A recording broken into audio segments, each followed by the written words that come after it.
The Wooden Horse, a Greek myth. The war between the Greeks and the Trojans is in its 10th year. The Trojans rejoice when the Greek army departs, leaving behind a giant wooden horse. The Trojans are divided. Should they set fire to the statue, or should they worship it? The story is mentioned in Homer's Odyssey, an epic poem about the Greek hero Odysseus.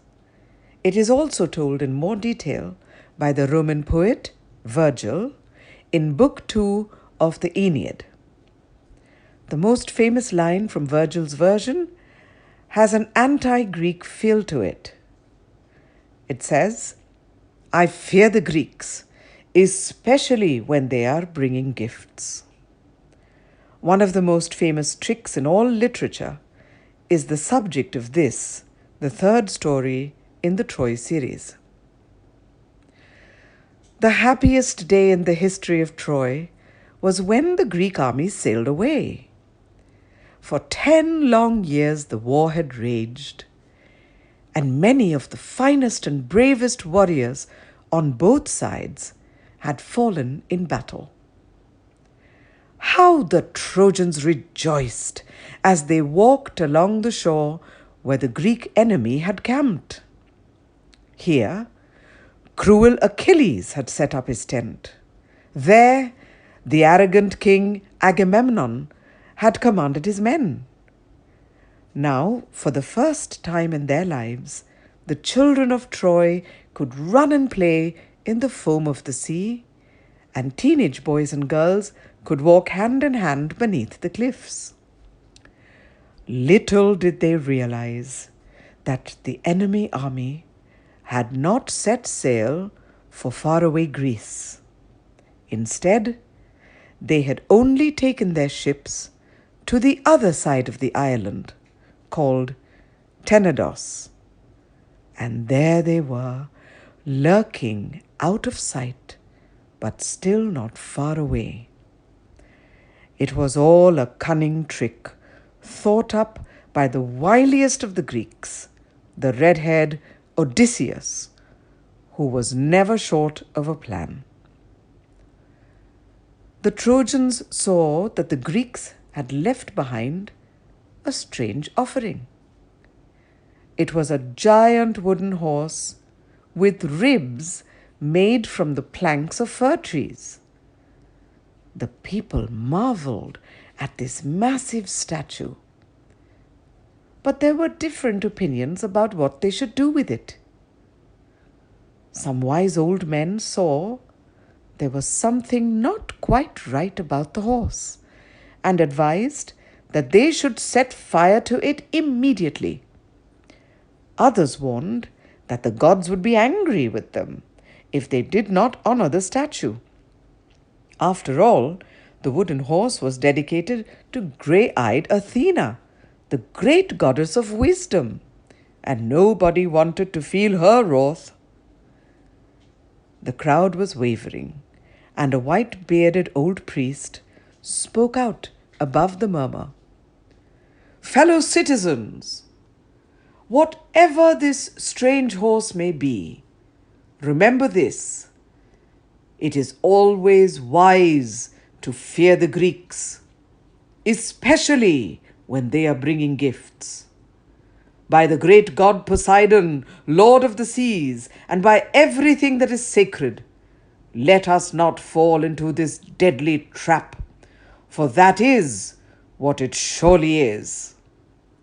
So saying, the old priest hurled a mighty spear at the horse, and it flew into the beast's side and quivered, and the guts of the horse reverberated with an eerie hollow sound like a deep, long moan. Had the Trojans decided there and then to set fire to that horse of death, their lovely city would be standing to this day, and the descendants of King Priam would be living in peace and happiness.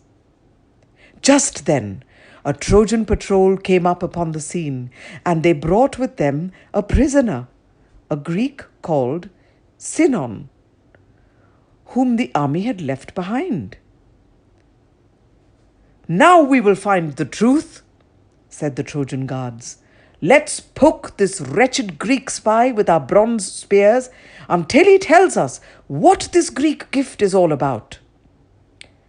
When he heard this, the poor prisoner cried out, "No, please, don't harm me. I'll happily tell you all that you want to know. For cruel, scheming Odysseus is no more a friend of mine than he is of you." And so the Trojans listened to what Sinon had to say. And they tried to fathom whether or not he spoke the truth.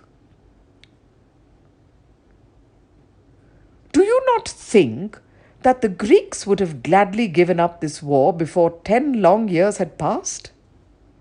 Let me tell you that many times they planned to leave their sufferings behind, as they have done now, but each time they prepared to sail away in their beaked black ships, the sea god Poseidon sent a terrible storm and whipped up giant waves on the wine-dark sea. They consulted a priest who told them that the reason why the gods were so inflicting such pain, you see, before he left home in Argos, King Agamemnon, the great leader of men, waited an entire month for a wind to blow his ships to Troy. Eventually, he decided that the gods required a very special offering. And as usual, it was scheming Odysseus who thought up the plan. He sent for Agamemnon's own daughter, his darling Iphigenia, and told her that she was to marry swift-footed Achilles. She came with great joy and gladness in her heart, for Achilles was the handsomest and bravest of all Greeks. But it was all a most dreadful trick. Instead of marrying Achilles at the altar, on the cliffs high up above the sea, the priest sacrificed the lovely white-skinned young maiden to the sea god. Straight away, as the foul deed was done, the winds began to blow. Now 10 long years later, as we were waiting for a wind to take us back home, Odysseus came up with another plan. "I know," he said. "Let's sacrifice the most useless of those among us. Nobody will miss Sinon. He has only ever criticized our plans and called us leaders wicked and foolish. We once sacrificed an innocent young girl. Now let's give the gods the life of a man, and you'll see they will send us a fair wind to blow us swiftly home." But before Odysseus could send his guards to fetch me to my death, a rumor reached me of what he had said, and I ran into the woods and hid. So the Greeks came up with a second plan to appease the gods, and you see the result before you. This magnificent wooden horse is their offering, to say how sorry they are for all the needless death and destruction they have caused. Only bring it inside your walls before night falls, because unless I am far wrong, there will be golden treasure hidden deep inside the belly of that wooden horse. When the Trojans had heard Sinon's tale, many of them were greedy for the treasure, and they believed his wicked lies, for he spoke most convincingly. But still the crowd was uncertain what to do, until, that is, a most terrible thing happened. The old priest who had thrown a spear at the horse was standing by the sea when a great monster came swimming into shore and carried him off in its jaws. It all happened in a flash, and the Trojans were filled with a strange terror. Sinon called out again, "You see, Trojans, nothing but the truth I spoke. The gods have rightly punished that wicked old priest for sending his spear into the wooden horse." And now nobody dared to disagree. The Trojans brought ropes and placed wheels beneath the statue's feet, so that they may pull the wooden horse through the gates of their magnificent city. As the ill-omened procession entered Troy, girls and boys danced around the horse, singing holy chants.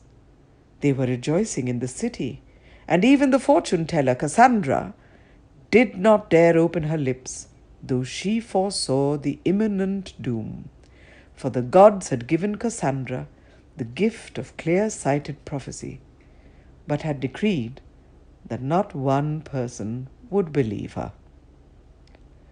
It was a clear, moonlit night, and the Trojans carried on partying.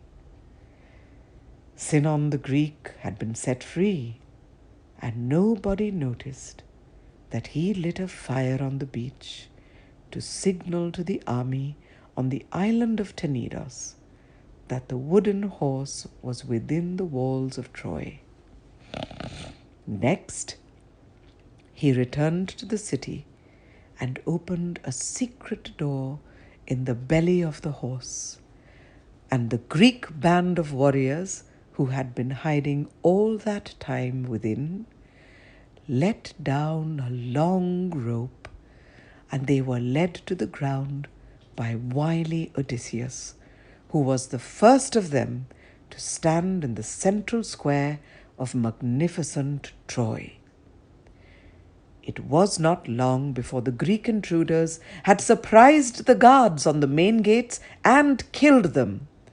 Soon the wide doors were flung open, and the Greek army was surging into Troy. The Trojans were either drunk or sleeping, and in no way ready to fight. On every side, the city was in turmoil. Soon the palace of King Priam was in a grip of fire, and Helen, the most beautiful woman in the world, for whom these 10 years of war had been fought, was throwing herself at the feet of her Greek husband, King Menelaus, and protesting how she had been kidnapped and brought to Troy against her will. It was all lies, of course, but Menelaus was ready to believe his lovely wife and took her in his arms once again.